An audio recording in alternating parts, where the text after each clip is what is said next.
Will you all please join me in Gassho? And repeat the Nembutsu with me. Namo Amida Butsu. Namo Amida Butsu. Namo Amida Butsu. Namo Amida Butsu. Among gods. Among gods. Among gods.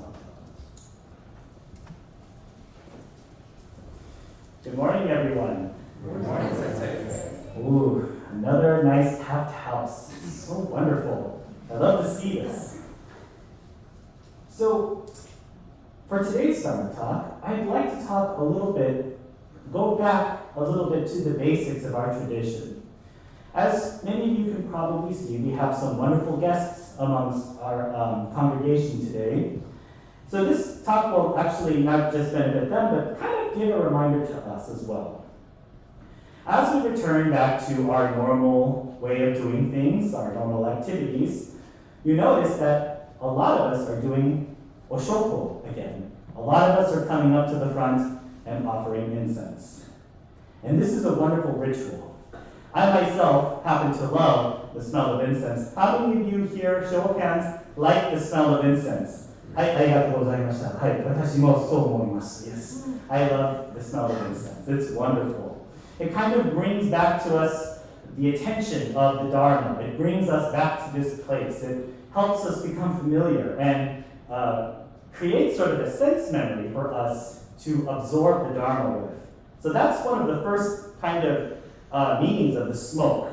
Now some of you, right, may not like smoke so much, but that's okay. They make, especially if you don't like smoke too much, they make smokeless incense in the store so much, although I don't like that incense too much. But it's a familiar ritual. Now-san, thank you very much for being our chairperson today. So since you are our chairperson today, I'd like to ask you, which foot, when we approach the Oshoko, the Oshoko bowl, which foot do we step forward with? The left. She says left. Yes, that is very good. The left foot, yes. There is a reason for this. So when we think about the human body, we have two sides usually, right? We have the right side and the left side. And you notice right on my left side, I'm carrying the onenju. The reason for this is because in Indian, Asian, and Buddhist tradition, the left side is seen as the earthly side or the unclean side, but the earthly. I'm going to, be a little bit nicer and say the earthly side, right? The human realm. Our right side is considered to be part of the spiritual realm. So, Tamsin, after we Oshoko, we offer incense, right? Which foot do we step back on? The right foot, very good. So there is a reason behind this. When we come into the temple and we are about to receive the Dharma, there is a symbolic way of cleansing ourselves, and that is offering of incense. We can see Oshoko, right? We can see the offering of incense as a type of offering in itself, right? We are offering something, we are giving something. But at the same time, with our clean hand, with our right side, we pick up some spots of incense and put it in the incense burner, and it creates this smoke that says to purify us. Now, of course, this is seen as a symbolic meaning. This is something we don't fully take literally. In other Buddhist traditions, it may be interesting to know, is the smoke, right? The smoke from the incense feeds the hungry ghosts. And I know we're in October, right? We're in October, so Halloween is just around the corner. So I thought I'd just sprinkle in a little bit about the ghosts, right? The hungry ghosts are part of another realm in that tradition, and when you burn the incense, the hungry ghosts are able to eat the smoke. That's the only thing that they're able to eat. They can't eat anything else.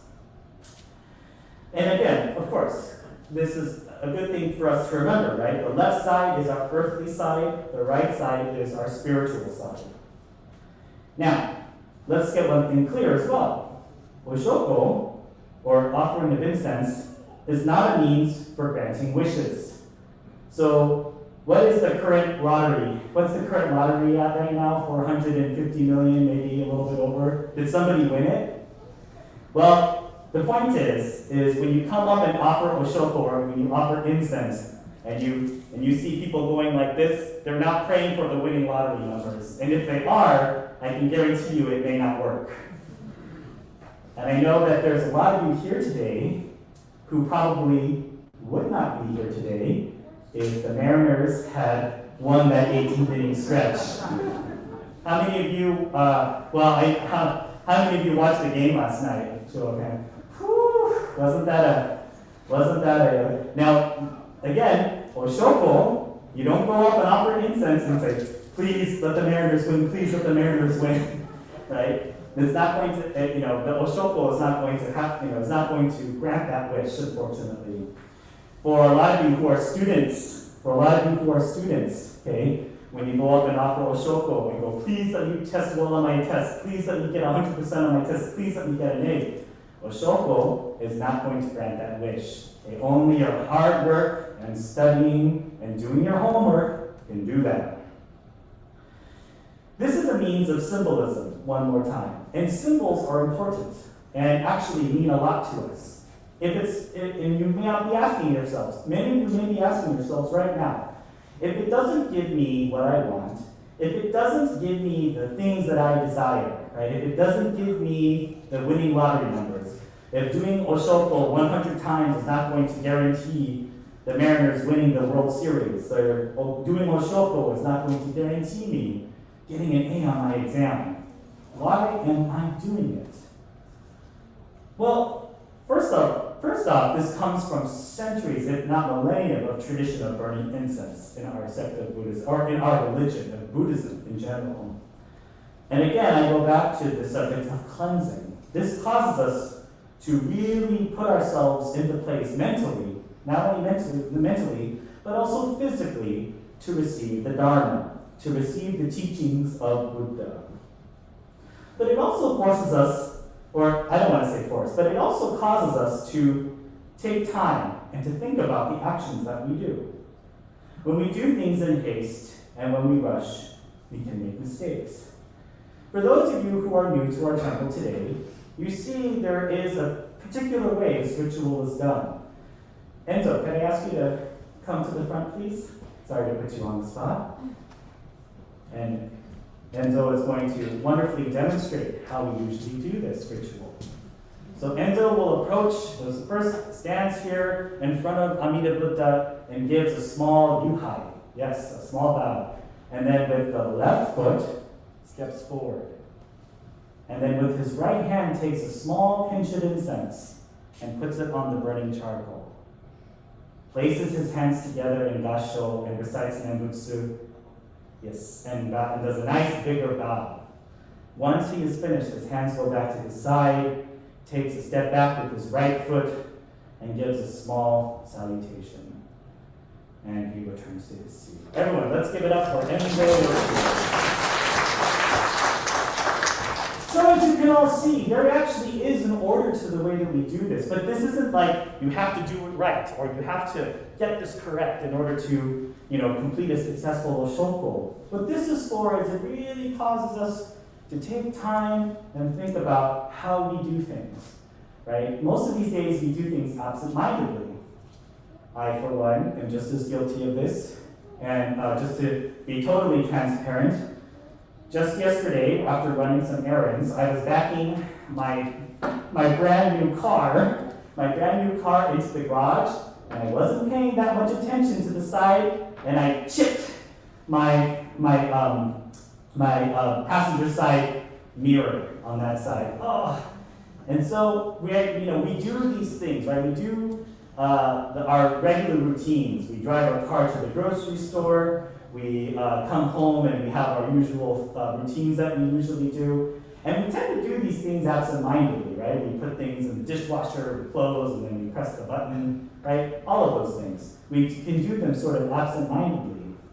But if we always do things absent-mindedly and we don't take time and consideration, especially when we're doing something very important like offering Oshoko or building something or fixing something or even for surgery, we have to make sure that we concentrate and that we bring ourselves back to the focus of what we're doing.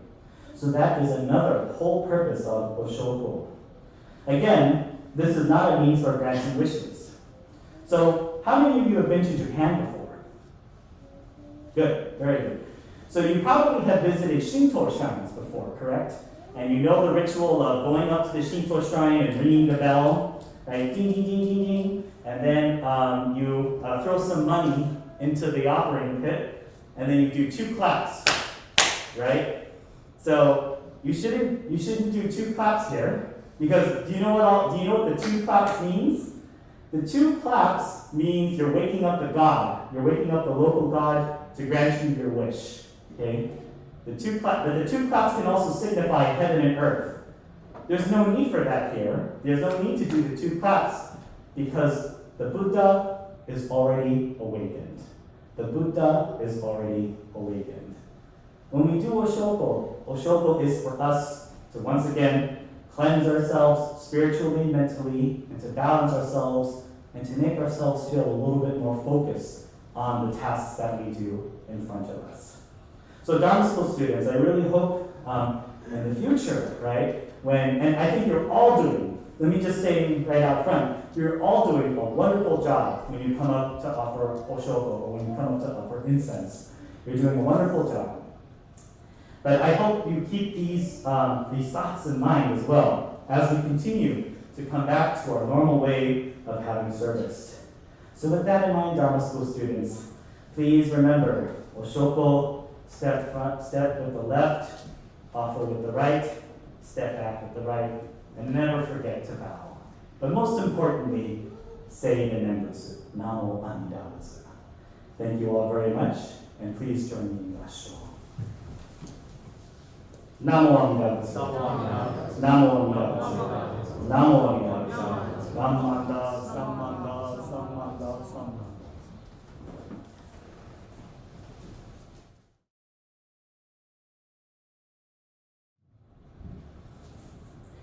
How joyous I am, Gutoku Shinran, disciple of Shakyamuni. Rare is it to come upon the sacred scriptures from the westward land of India and the commentaries of the masters of China and Japan, but now I have been able to encounter them. Rare is it to hear them, but already I have been able to hear, reverently entrusting myself to the teaching, practice, and realization that are the true essence of the Pure Land Way. I am especially aware of the profundity of the Tathagata's benevolence. Here I rejoice in what I have heard and extol what I have attained. Namo Amida Butsu. Namo Amida Butsu. Namo Amida Butsu. Sammanda, Sammanda, Sammanda.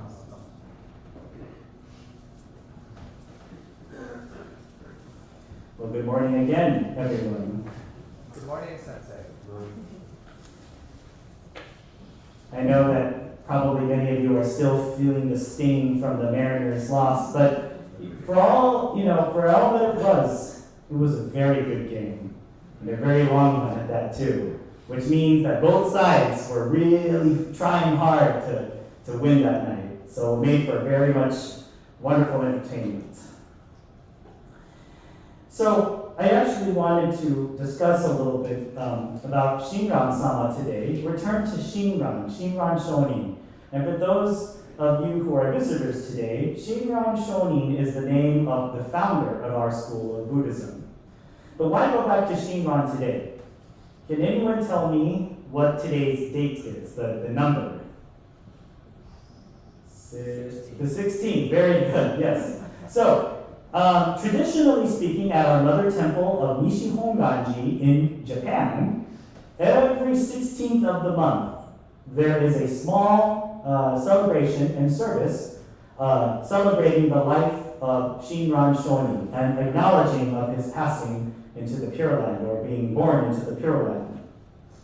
This is because Shinran Shonin passed away on January 16th in 1263 or 62, depending on the calendar you choose to follow. But Shinran Shonin passed away on January 16th, and ever since that time, it's become tradition in our head temple to commemorate his passing every 16th of the month.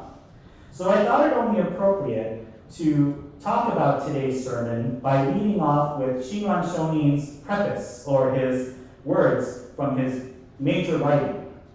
And the reason for this is because Shinran really shows his humility and his humbleness in accepting the teachings, and in just this one paragraph alone shows how aware he is of the grand causes and conditions that was able to bring him to where he is today, or where he was at that time that he wrote it.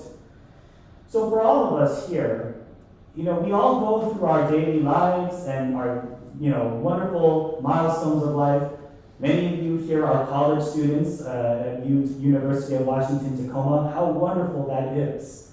And then, which means that you graduated from high school and that you had to go through a lengthy application process and were accepted.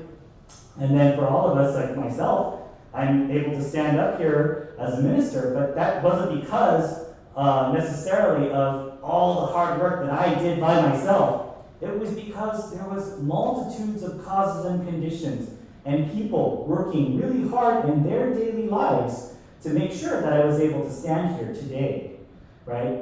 Many support from the temples up here in the Northwest, support from the Buddhist churches of America, and same thing for many of you students. Most likely you receive scholarships, right? Or most likely some of you are able to, attend this wonderful class. But then of course, what he also says in his writing is how fortunate he is to be able to hear from the teachers. So once again, we have some wonderful teachers in the audience or in the congregation today. And I think sometimes we become remiss, even myself, just realizing how fortunate we are to be born in such a circumstance that, we are able to receive such wonderful instruction, such wonderful teachers. And because of that, it's very much important for us to take a step back and realize the multitudes of causes and conditions that bring us to where we are today. And of course, I'm not trying to stand up here like as a parent or as a person who's lecturing people or pointing the finger at them saying, you should be grateful. But at the same time, it is so wonderful to draw inspiration from our founder, Shinran Shonin, when he realizes that he is just one small person in this great multitude of Dharma that we are able to share with each other today. And realizing that he alone didn't just accomplish this. You all notice the scrolls up here today? You notice the scroll to the extreme, well, when you're facing Gomeinichi, the extreme left. You notice that there are 7 masters on there. There are seven Buddhist patriarchs up there who have contributed to the philosophy and the teaching of our school today. Had not one of them existed, we have to seriously ask ourselves, would we be here? I don't think so. Had one of them found a different way, we probably would not be here. And this is why we enshrine them. Of course, for you university students, I'm not going to recite their names and expect you to memorize them or anything like that. But it's important for us to realize, what we are enshrining up here as well. And Shinran Shonin does this in his words just as much as we do when we show our displays of and our actions of gratefulness and thankfulness as we enshrine our masters on the shrine. By the way, for those of you who are newcomers, when you're facing the shrine all the way to the right, or not to the middle right, is Shinran Shonin, our founder, who is right there enshrined as well. So this is really important for us, maybe every 16th of the month, to once again just take some time out of our busy schedules. And if you can't, of course, usually at Nishi Honganji, we chant the whole Shoshin Nembutsuge. I was going to have us chant that this morning, but then I thought, I think we better have Jusei again. But hopefully at a later time, on the 16th of the month, we can all gather together for a chanting of Shoshin Nembutsuge, Shinran's chant. It's a wonderful chant, by the way, and has some beautiful melodic tones to it. But once again, there is a level of depth when it comes to our teaching, and that is realizing just how much we are given freely on a daily basis when it comes to the Dharma, when it comes to wisdom and compassion. And when we think about it, it's not that we deserve or are entitled to these wonderful benefits from the Dharma, but it's that they are freely given to us regardless of who we are and what our profession is and how we view the world. This continuous act of kindness and compassion and wisdom is still given to us and is free to us on a daily basis. So, of course, in my first Dharma talk, I talked about offering incense and Oshoko as a way of appreciation, but it's also a way of putting us in the mindset of receiving the Dharma, realizing that there is a constant working of wisdom and compassion that continues to work to this day, that allows us to get brief glances of what the truth really is of interdependence, impermanence, oneness, all of the beautiful teachings that Buddhism offers to us. Now, of course, we as humans, as smart and as sophisticated as we are, we also can be short-sighted. We can also be caught up in ourselves, be caught up in our own egos, which is why Buddhism exists in the first place. But we also need to rely on wonderful teachers to guide us in these lessons in life. And Shinran Shonin, our founder, is one of these teachers, which is why, as ministers, especially for myself and Reverend Cindy, we must rely upon the words of Shinran Shonin to continue to guide us in our lives and to continue sharing with all of you. Not me saying you should believe this, but saying this is a quote from Shinran that inspired me today. This is a quote from a great teacher who really speaks to me. Maybe he'll speak to you too. I sincerely hope that he does. But because Shinran Shonin is such a wonderful teacher, we must also realize that he is also long past as well. And while his presence and his words will always remain with us, it is very important that we look to our teachers who we have now.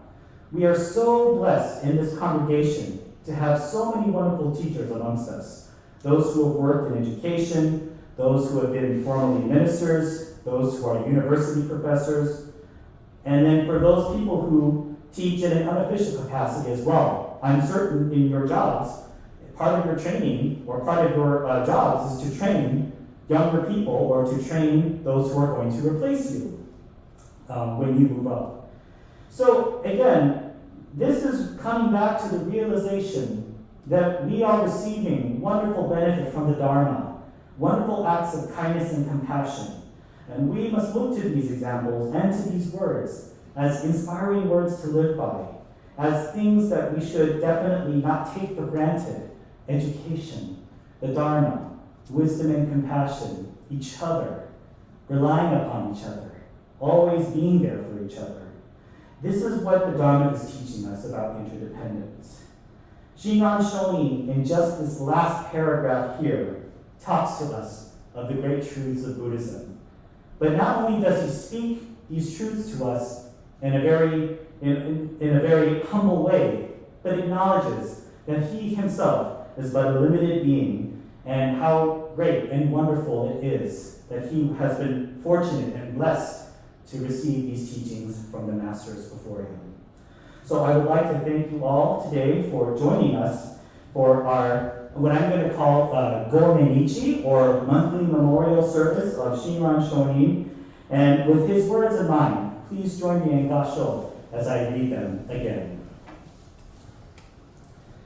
How joyous I am, Gutoku Shinran, disciple of Shakyamuni. Rare is it to come upon the sacred scriptures from the westward land of India and the commentaries of the masters of China and Japan. But now I have been able to encounter them. Rare is it to hear them, but already I have been able to hear. Reverently entrusting myself to the teaching, practice, and realization that are the true essence of the Pure Land Way, I am especially aware of the profundity of the Tathagata's benevolence. Here I rejoice in what I have heard and extol what I have attained. Namo Amida Butsu. Namo Amida Butsu. Namo Amida Butsu.